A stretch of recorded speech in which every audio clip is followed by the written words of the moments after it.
Let's talk about the Facebook news today and basically shutting down news sites, but at the same time, a whole heap of other sites, including disability support services and charity groups as well. At least 10 disability sites representing people and advocating for people with disability and information that people with disability and their carers need were shut down. This was a massive overreach by Facebook. They've misused their market power. They've behaved like thugs, like bullies.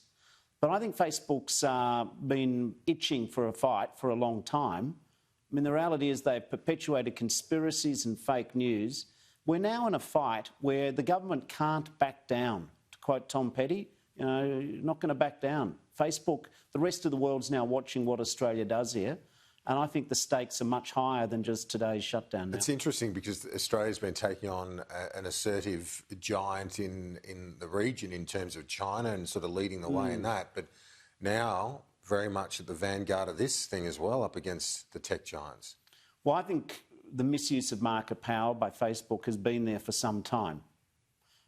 So what Facebook did today is I think they showed their true colours, the overreach, shutting down sites which provide COVID health information, disability, community information, health.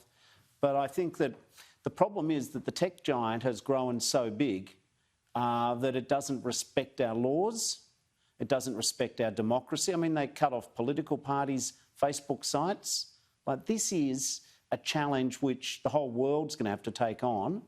And like it or not, Australia is now in a fight. And I know people just want this solved and we want the government to solve it. But I have to say that we can't back down to Facebook now, because if we do, then we are surrendering, I think, our national sovereignty. And these are strong words, but I think it's a big issue. You're also Shadow Minister for the NDIS.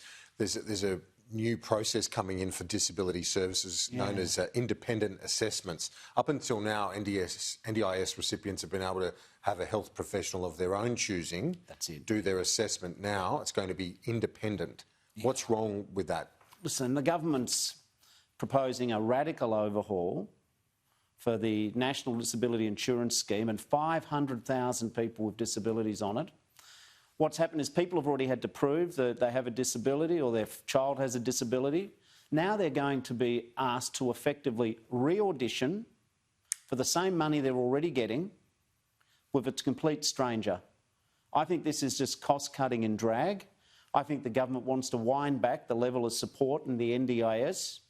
I mean, if you've got a disabled child with significant autism, why do you need to have to prove it again to a complete stranger when you've already got the evidence and you've already got your package? This is cruel. And the evidence from accredited professionals. Treating professionals. It's not like they've, used. I mean, let's just be human beings here and imagine, put ourselves in the shoes of these carers and the people with disability.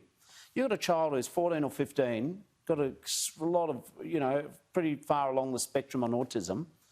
This family's finally got a package of support from the NDIS. They've got to go and do it all again. But then all of a sudden they've got to go through the ordeal by a stranger and not even listen to the treating professionals. This is crazy. The government should just hands off the NDIS. There's going to be a rally on Saturday, which I'm speaking at in Melbourne. It'll all be COVID safe, I suspect.